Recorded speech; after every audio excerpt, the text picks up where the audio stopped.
이 시간 우리에게 주신 하나님의 말씀은 히브리서 13장 15절 한 절 말씀입니다. 히브리서 13장 15절 신약 369페이지입니다. 우리 히브리서 13장 15절을 한 목소리로 함께 읽겠습니다. 그러므로 우리는 예수로 말미암아 항상 찬송의 제사를 하나님께 드리자. 이는 그 이름을 증언하는 입술의 열매니라. 아멘. 세상에서 가장 귀한 자리, 예배의 자리에 오신 사랑하는 성도님들 환영하고 사랑하고 존경합니다. 우리 함께 서로 사랑의 인사 나누겠습니다. 사랑합니다. 잘 오셨습니다. 은혜 많이 받으십시오. 네, 하트도 날려도 우리 주일에 배운 감사합니다. 9월에 드리는 첫 번째 수요 예배입니다. 제가 외국어를 까먹을 것 같아서 가끔 이제 외국어를 복기하면서 하는데, 이번 주에는 제가 달에 대해서 다시 한번 이렇게 외국어로 이렇게 했는데 좀 헷갈리는 부분들이 좀 있죠. 근데 가만히 생각해 보니까 영어나 독일어 같은 경우는 그 달마다 고유의 이름이 있지 않습니까? 근데 우리나라는 너무나 재미없게 1월, 2월, 3월 너무나 재미없어서 왜 이럴까? 되게 이상한 마음이 들었습니다. 그래서 좀 찾아봤더니 아니나 다를까 예쁜 우리말 달 이름이 또 고유의 달이 이름이 또 있더라고요. 9월은 무슨 달일까요? 고유의 달? 들가을달이라고 합니다. 들가을달. 가을로 들어가는 달. 예쁘지 않습니까? 네. 아니면 어떤 또 다른 사람은 열매달. 9월을 또 열매달이라고 불러도 참 좋을 것 같습니다. 아무튼 9월은 가을의 문턱인 달, 또 책을 읽고 묵상하고 또 노래하기 좋은 달이 아닌가 싶습니다. 9월에 여러분들의 삶의 열매들도 또 잘 연결어 가기를 간절히 축복합니다. 그리고 여러분들께서 지금까지 매일매일 눈물 흘리며 씨를 뿌리며 살았던 하루하루의 그 열매들도 이 가을의 문턱 9월에 아름답게 무르익기를 간절히 축복합니다. 오늘은 여러분들에게 이 제목을 보셔도 알겠지만 찬양은 우리 신앙의 열매입니다 라는 제목으로 찬양에 대한 이야기를 전하도록 하겠습니다. 그러나 오늘 우리가 나눌 이야기는 단지 음악으로서의 찬양 이야기가 아닐 것입니다. 오늘 말씀을 통해서 우리 모두가 그동안 진지하게 생각하지 못했던 찬양에 관한 영적 의미를 살펴보도록 하겠습니다. 찬양은 우리가 생각하는 것 이상으로 우리 신앙 그리고 우리의 삶과 밀접한 연관이 있기 때문입니다. 바라건대 오늘 말씀에 하나님의 은혜를 더하여 주시고 또 여러분들도 마음을 활짝 여셔서 이 예배를 마치고 삶의 자리로 나가실 때 우리의 삶과 우리의 신앙도 아름다운 찬양 소리와 같이 아름답게 변하기를 원합니다. 우리 모두는 참된 찬양이라는 신앙 여정에 가장 좋은 법과 영적 싸움의 가장 무기, 찬양이라는 무기를 이 예배를 마치고 나갈 때 여러분들이 하나씩 얻어 가시기를 간절히 축복합니다. 오늘 히브리서 말씀은 찬양의 짧은 말씀이지만 찬양에 대해서 매우 중요한 이야기를 담고 있습니다. 특히 찬양을 우리 입술의 열매, 찬양을 우리 입술의 열매라고 말하고 있는데 왜 우리 찬양이 우리 입술의 열매인지, 다시 말하자면 찬양이 예배의 일부 혹은 신앙생활의 도구 혹은 예배의 활력소가 아니라 우리 신앙의 열매인지, 즉 우리 신앙의 영적 결정체 그리고 그 자체가 목적이 되어야 함을 생각해 보도록 하겠습니다. 먼저 우리 함께 오늘 말씀 히브리서 13장 15절을 함께 보겠습니다. 그러므로 우리는 예수로 말미암아 항상 찬송의 제사를 하나님께 드리자. 이는 그 이름을 증언하는 입술의 열매니라. 아멘. 아마 여러분들 오늘 본문이 짧다고 좋아하셨겠지만 아마 이 말씀을 여러 번 읽을 것입니다. 이왕 그렇게 읽을 것이라면 일찌감치 우리 외우는 마음으로 우리 마음과 영에 이 말씀 한 구절을 오늘 깊이 새겼으면 좋겠습니다. 그래서 우리 다시 한번 외우는 마음으로 다시 한번 읽겠습니다. 그러므로 우리는 예수로 말미암아 항상 찬송의 제사를 하나님께 드리자. 이는 그 이름을 증언하는 입술의 열매니라. 아멘. 제가 최근에 본 책 중에 금방 까먹을 것은 읽지도 말라. 네, 재밌는 제목이죠. 금방 까먹을 것은 읽지도 말라라는 책이 있습니다. 왠지 이 제목만 봐도 책 한 권을 다 읽은 것 같은 느낌이 드는 아주 뿌듯한 책입니다. 근데 저도 사실 읽지 않았습니다. 제목을 이렇게 잘 지어도 아마 책이 잘 안 팔릴 것 같습니다. 근데 무슨 뜻인지는 여러분 잘 아시겠죠? 책만 열심히 주구장창 읽기보다는 한 문장, 아니 한 단어라도 마음에 새겨지고 삶으로 드러나는 그런 책 읽기를 해야 된다. 이런 말이 아닐까 싶습니다. 기억되고 남아서 작은 성장과 변화로 이어질 수 있어야 하는 것입니다. 설교도 그렇다고 생각합니다. 물론 예배에 나와서 설교 듣는 것은 그 자체로 너무나 귀한 일입니다. 하지만 우리는 바꿔 말하면 금방 까먹을 설교는 듣지도 말아라. 이렇게 또 이야기할 수도 있을 것 같습니다. 경청하여 듣고 설교를 듣고 나갈 때 한마디 그리고 한 다짐 이거 하나쯤은 안고 나가야 되지 않겠나 생각이 듭니다. 그런 마음으로 여러분들이 매 시간 설교에 임해 주시면 설교자들도 거룩한 부담을 느끼고 더 열심히 준비해서 우리 교회의 말씀 역사가 아주 흥왕하게 일어날 것을 믿습니다. 그런 면에서 오늘 이 자리 떠날 때까지 히브리서 13장 15절의 말씀이 여러분들의 마음과 영에 저는 어떤 설교 내용보다 이 말씀 하나가 여러분들 마음과 영에 각인되었으면 좋겠습니다. 그런 의미로 또 한 번 읽겠습니다. 그러므로 우리는 예수로 말미암아 항상 찬송의 제사를 하나님께 드리자. 이는 그 이름을 증언하는 입술의 열매니라. 이제 어느 정도 외워진 것 같습니다. 우리의 신앙에 너무나도 중요한 말씀입니다. 오늘 제가 이 말씀 한 절을 하나씩 풀어서 그 영적으로 소중한 찬양의 의미를 설명해 드리고자 합니다. 우리는 오늘의 말씀을 통해 우리가 찬양하는 것의 의미를 살피겠는데요. 먼저 화면을 보면 제가 표로 한번 만들어 보았습니다. 네. 먼저 이쪽에 있는 게 성경 구절이고요. 또 오른쪽에 있는 게 의미를 말합니다. 그러므로 예수로 말미암아. 이것은 구원의 감격. 그리고 우리는 찬양은 기본적으로 함께 부른다는 의미겠죠. 예, 그리고 항상 하나님께 드리자. 이것은 그 찬양의 의미. 나중에 설명할 텐데요. 생기를 하나님께 올려드리는 창조의 거룩한 순환이 바로 찬양이라는 놀라운 이야기를 담고 있습니다. 그리고 찬송이란 것의 의미를 보겠고요. 그 다음에 5번, 그 다음에 제사를 드린다고 하지 않습니까? 그래서 찬양은 그 자체로 제사, 영적인 예배라는 것입니다. 그리고 그 이름을 증언한다고 하지 않습니까? 우리 찬양은 그냥 부르는 게 아니라 증언하는 신앙 고백이다. 그리고 입술에 우리가 온 몸과 우리 전 존재로 하나님께 들리는 것이라는 의미가 이 입술에라는 말에 담겨 있고요. 마지막으로 열매 무엇입니까? 결정체죠. 예. 찬양은 그 자체로 무언가의 도구가 아니라 우리 신앙의 결정체라는 의미. 이 표만 봐도 오늘 설교 다 들으신 것 같습니다. 먼저 우리가 찬양한다는 것은 하나님께서 우리에게 부어주신 생기, 하나님께서 흙으로 사람을 만드시고 코에다가 생기를 불어넣어서 사람이 생명이 되지 않습니까?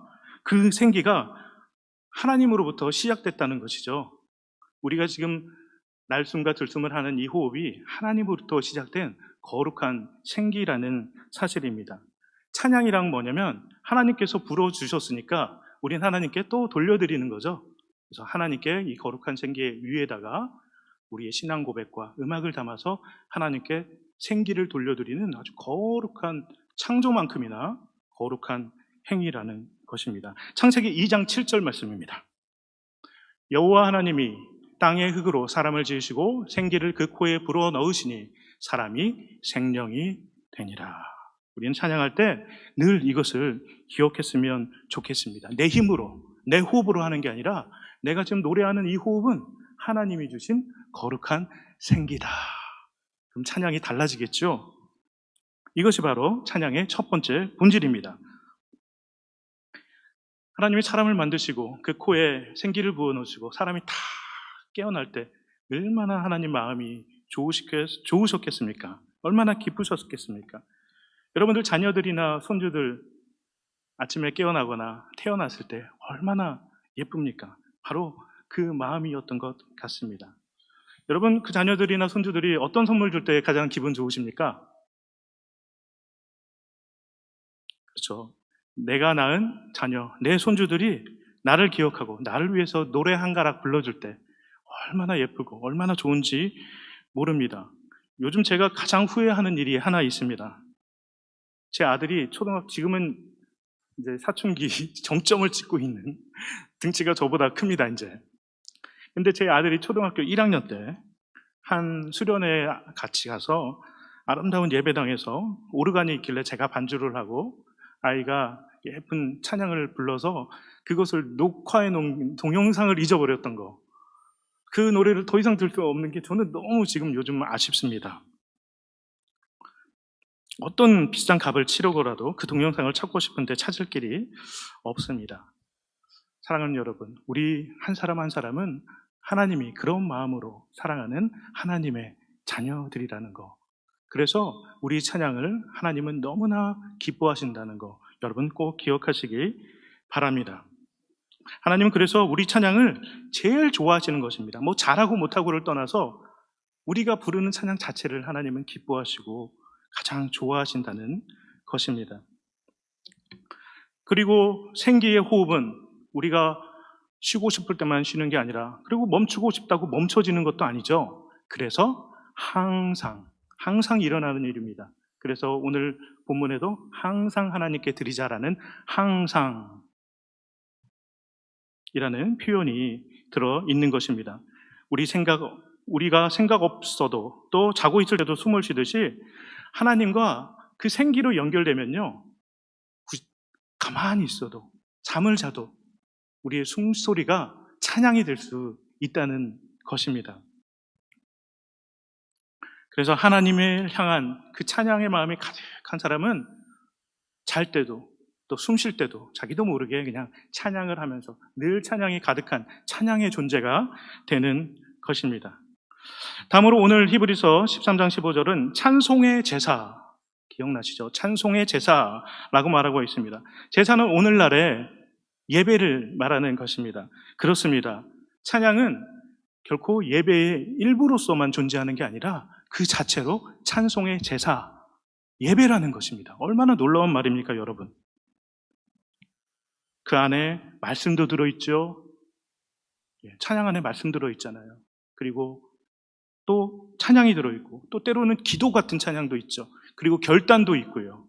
그리고 축복도 있고요. 예배의 구성 요소 모든 것들이 이 찬양 한 곡에 담겨 있습니다. 그래서 우리는 찬송을 부를 때 그냥 노래 하나보다 이런 마음이 아니라 내가 거룩한 예배를 드린다, 거룩한 찬송의 제사를 하나님께 드린다는 마음으로 찬양을 불러야, 정성껏 불러야 하는 것입니다. 다음으로 찬양은 우리는 노래라고 생각하는데 사실 더 중요한 게 그 가사에 있습니다. 여러분, 인간에게 노래가 언제 어떻게 시작되었을까요? 바로 저는 기도에서 시작했다고 믿습니다. 그리고 음악적으로도 많은 그 음악사 책들이 고대의 그 제사의식에서 노래의 기원을 찾고 있습니다. 기도는 말에서 시작됐고, 말은 관계가 있어야지 말이 오고 갑니다. 관계는 말이 되었고, 말은 기도가 되었습니다. 그리고 기도가 계속 이제 여러 가지 말로 하다가 점점 다듬어지고 시가 되기 시작합니다. 그리고 이 시가 너무 아름다우면 이 시에다가 음악을 입히고 싶습니다. 여러분들 예쁜 인형 옛날에 갖고 다닐 때 인형이 너무 예쁘면 여러 가지 옷을 입혀주면서 좋아하지 않습니까? 마찬가지로 기도의 시가 너무나 마음에 들고 아름다워지면 거기에다가 음악을 덧입어서 그것을 더 아름답게 낭송하고 싶어 하는 것이 바로 찬양입니다. 그러므로 본질적으로 더 중요한 것은 음악적인 선율보다 그 기도의 시가, 그리고 그 이전에 하나님과의 관계가 더 중요하다는 말이죠. 그래서 찬양의 본질은 음악적인 선율보다는 그 가사의 고백에 있다는 것을 우리는 꼭 기억해야 할 것입니다. 그리고 오늘 말씀에 또 여러분 기억하실 것입니다. 그러므로로 시작합니다. 그리고 예수로 말미암아, 이런 말이 있습니다. 찬양에는 뭔가 이유가 있어야 한다는 것입니다. 그러므로 이 두 가지 표현은 찬양에 이유가 있음을 말하고 있는데 이유 없는 찬양은 없다는 것입니다. 즉 우리가 부르는 찬양은 놀라운 구원의 감격이 우리의 전존재적인 즐거움 가운데 어쩔 수 없이 표출되는 것이라는 것입니다. 그래서 오늘 말씀에도 분명히 예수로 말미암아 예수님 때문에 찬양하자 이런 말이 있는 것입니다. 우리는 예수 때문에 예수님 때문에 찬양합니다. 예수님의 사랑 때문에 예수님의 용서와 예수님의 구원과 예수님의 부활과 예수님의 영생 때문에 우리는 찬양이 넘치는 것입니다. 그리고 이 모든 것이 그 구원의 감격이 그 기쁨이 하나님의 자녀로 산다는 것이 예배자로 산다는 것이 너무나 기뻐서 그 감격이 넘쳐서 그 넘침이 우리의 찬양으로 흘러나오는 것입니다. 그래서 우리가 부르는 찬양은 결코 어떤 다른 목적으로 쓰일 수 없습니다. 사람을 끌어모으기 위한 것이나 또 어떤 행사를 하면서 분위기 잡고 사람을 또 끌어모으고 시작한다는 의미로 찬양을 하는 것이 아니라는 것입니다. 어떤 모임에서는 앞에서 열심히 찬양하는데 뒤에서 인사를 나누고 막 악수하면서 교제를 하는 경우가 있습니다. 우리 이천중앙교회 교인들은 항상 찬양이 울려 퍼질 때 자리에 앉아서 예배자로서 찬양을 열심히 드리는, 찬양에 집중해서 드리는 그런 모범적인 찬양의 종들이 되기를 간절히 축복합니다. 또한 찬양은 설교 앞에 위치해서 청주들의 감정을 막 고조시키는 감정을 위한 수단도 아닙니다. 그래서 저는 아주 일부러 저도 입에 배워서 계속 나오는데 준비 찬양 이런 말을 최대한 안 쓰려고 합니다. 그래서 예배 전 찬양, 찬양 그 자체가 준비하는 도구로 쓰여져서는 안 된다는 의미입니다. 우리 찬양은 우리가 하나님께 드리는 가장 진보되고 가장 아름다운 신앙 고백이고 그 자체로 기도이고 예배입니다.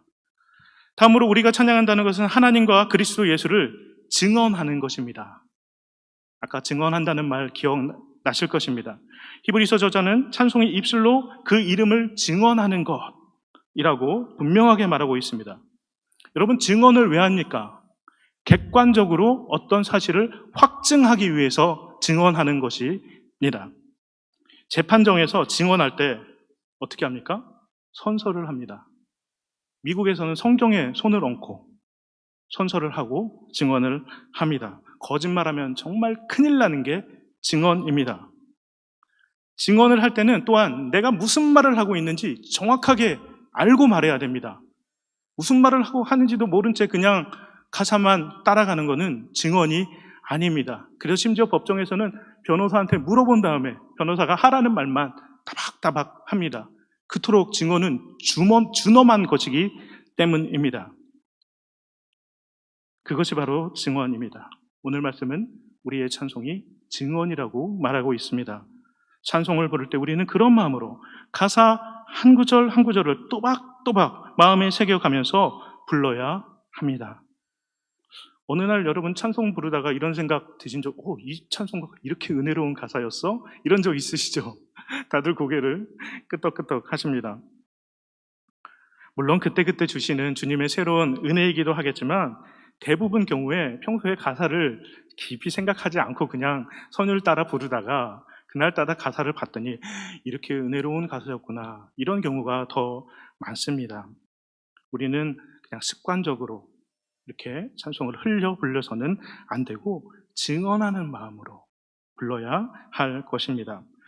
증언에 대해서 또 다른 관점이 있습니다. 증언의 목적이 무엇입니까? 진실을 다른 사람에게 알리기 위함입니다. 그렇죠. 진실을 다른 사람에게, 내가 알고 있는 진실을 다른 사람에게 알리고자 할 때 우리는 증언을 합니다. 찬양을 할 때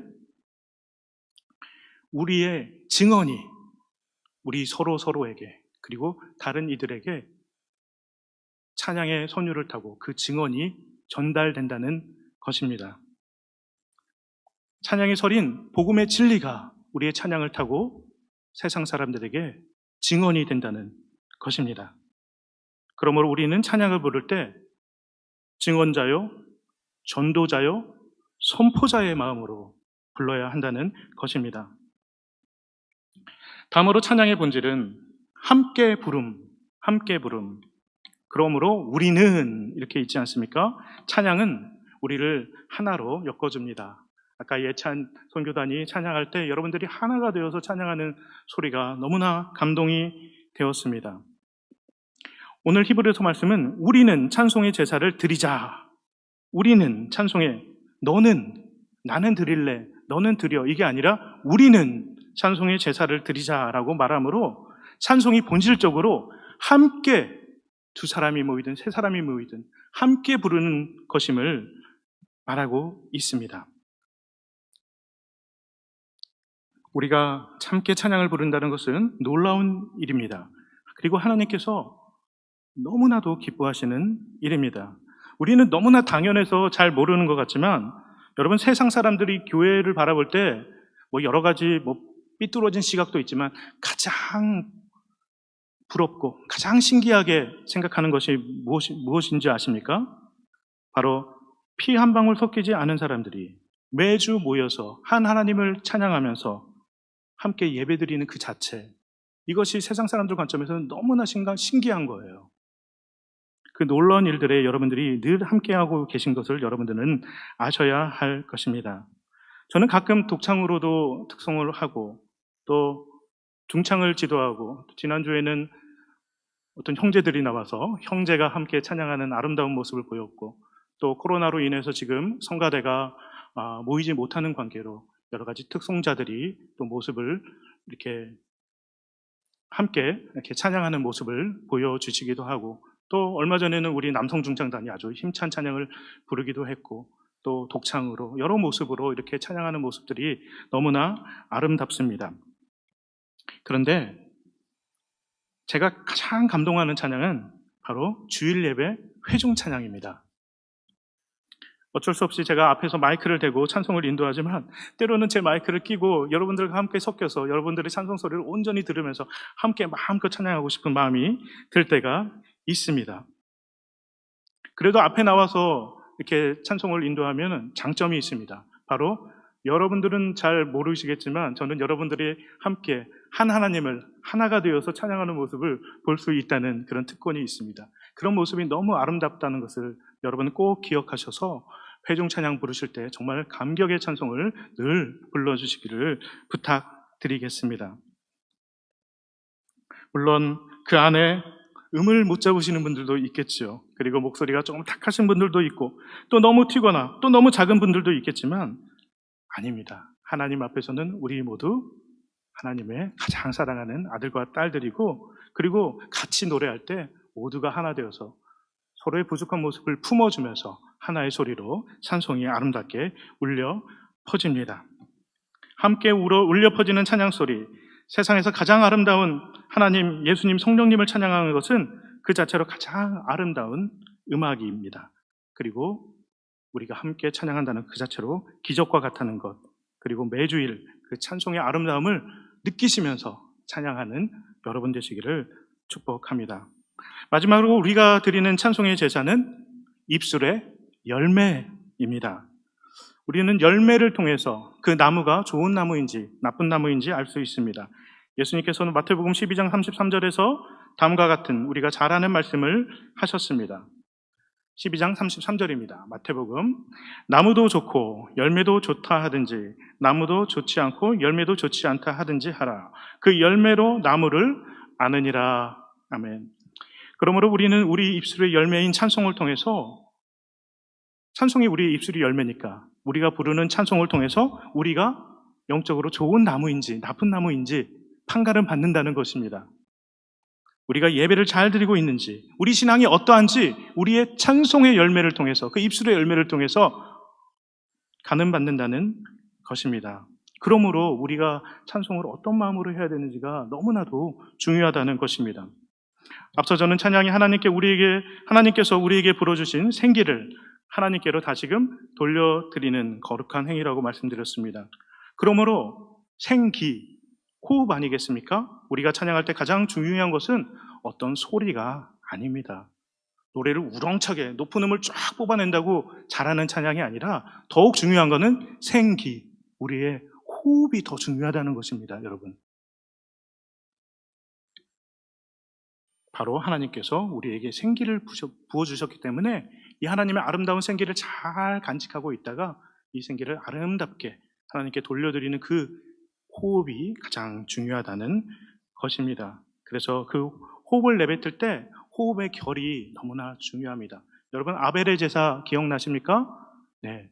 가인의 제사와 달리 아벨의 제사는 하나님께로 쫙 올라갔습니다. 네. 우리 생기도 아벨의 제사처럼 우리의 찬양도 하나님께로 올라가야 됩니다. 근데 억눌린 마음, 답답한 마음, 미워하는 마음, 분노하는 마음, 사람들 쳐다보는 마음, 이런 마음은 우리의 생기를 자꾸 안으로, 그리고 땅으로, 그리고 분노의 에너지는 이렇게 아래로 가지 않습니까? 이 에너지를 우리는 하늘결로, 하나님께로 올려드려야 하는 것입니다. 그래서 이 호흡의 결, 우리의 생기의 결이 너무나도 중요합니다. 그래서 하나님과 연결되어서 우리의 생기를 깊이, 우리의 안에 가득한 생명을 느끼면서 이것을 하나님께로 돌려드리면서 이 호흡의 결에 우리의 찬양의 가사를 실어서 돌려드리는 찬양이 가장 아름다운 찬양이라고 저는 생각합니다. 하나님은 그 소리가 예쁘건, 아니면 뭐 소리가 잘 나거든, 아니면 돈을 들여서 뭐 레슨을 받아서 좋은 소리가 나건 상관없이 그 아름다운 생기에 실린 찬양이라면 기쁜 마음으로 다 받아주십니다. 시편 150편 6절을 함께 해보겠습니다. 호흡이 있는 자마다 여호와를 찬양할지어다. 할렐루야. 네. 찬양은 노래를 좋아하건 안 좋아하건 잘하건 못하건 간에 호흡이 있는 자라면, 살아있는 사람이라면, 생기가 있는 사람이라면 우리 모두가 마땅히 들어야 할 것입니다. 근데 여러분, 이왕 찬양하는 거 잘하고 싶지 않습니까? 근데 제 경험으로는 누구든지 진지한 마음으로 나의 목소리를 사랑하고 나의 가능성을 믿고 하나님께 나아가면 누구든지 조금씩 좋은 찬양을 해 나갈 수 있습니다. 근데 대부분 스스로 그냥 스스로를 판단해 보이고 나는 여기까지야, 난 재능이 없어, 난 음치야. 그래서 포기해 버리고 더 이상 노력을 않기 때문에 늘 그 자리에 머물러 있는 것일 뿐입니다. 여러분, 새 노래로 찬양하라 라는 시편의 고백 아시지요? 우리의 찬양은 늘 새로워지고 늘 발전해야 하는 것입니다. 이게 바로 찬양을 드려야 하는 우리들의 당연한 자세입니다. 앞서 말씀드렸듯이 하나님은 내 아들과 내 딸이 나를 위해서 준비된 마음으로 하는 찬양, 준비된 마음으로 사랑을 담아 하는 찬양을 가장 기뻐한다고 말씀드렸습니다.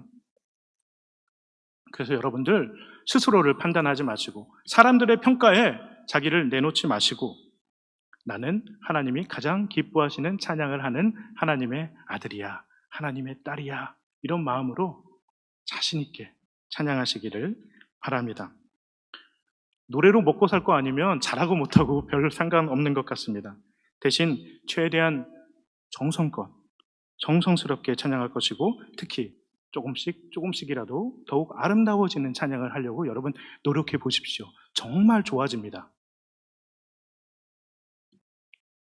그리고 이제 집에서 어린 자녀나 특히 손주들 키우시는 할머니, 할아버님들 계실 것입니다. 항상 집에서 찬양을 부르시기 바랍니다. 그리고 항상 또 찬양을 틀어놓으시기 바랍니다. 대부분의 음악성은 초등학교 들어가기 전에 형성되는데 바로 자기 인생에서 가장 중요한 첫 번째 음악 선생님이 바로 부모님이라는 것. 많은 음악 교육학자들이 이렇게 얘기하고 있습니다. 저는 강원도 산골에 태어나서 음악이랑은 전혀 관련이 없는 아주 깡촌에서 태어났습니다. 근데 우리 어머니께서는 항상 복음 성가 테이프를 틀어놓으시고 또 교회 성가대에서 하는 연습을 유독 집에서 그렇게 열심히 하셨어요. 그래서 저는 그 음악들을 듣고 거기에서 음감을 깨우치면서 이렇게 음악성을 발전시켰던 것 같습니다. 아무튼 여러분들께서도 우리의 다음 세대들을 위해서 집에서 항상 찬양이 넘치시는 여러분 되시기를 축복합니다. 마지막으로 오늘 말씀을 한 번 더 읽고 설교를 이제 가늠하려 합니다. 저는 오늘 설교를 준비하면서 오래전 대학 시절 자주 불렀던 찬양 한 곡이 제 기억 속에서 이렇게 소환되었습니다. 아까 우리 홍두표 집사님께서 소개한 바로 그 찬양입니다. 그래서 우리 예찬 선교단에게 오늘 특별하게 부탁을 이렇게 드렸습니다. 앞으로 좀 나와주시고. 이제 오늘 말씀을 기억하면서 우리 모두 함께 이 찬양을 한 번 더 부르기를 원합니다. 우리를 지극히 사랑하시고 우리를 예수 그리스도의 피로 구원하시고 그 은혜를 찬양하는 사람들로 우리를 삼아주셔서 주님 너무나 감사합니다. 어찌하여야, 무슨 말로써, 아니 어떤 아름다운 노래로 우리가 그 은혜에 보답할 수 있을까요? 주님, 다만 나의 일생을 바치는 간절하고 정성스러운 마음으로 나의 모든 것을 담아 찬양합니다. 주님, 우리의 찬양을 받아주시기를 원합니다. 하나님께서 여러분들을 축복하셔서 늘 찬양의 기쁨이 넘치시는 참된 찬양의 열매를 날마다 맺어가는 여러분들이 되시기를 간절히 소망합니다.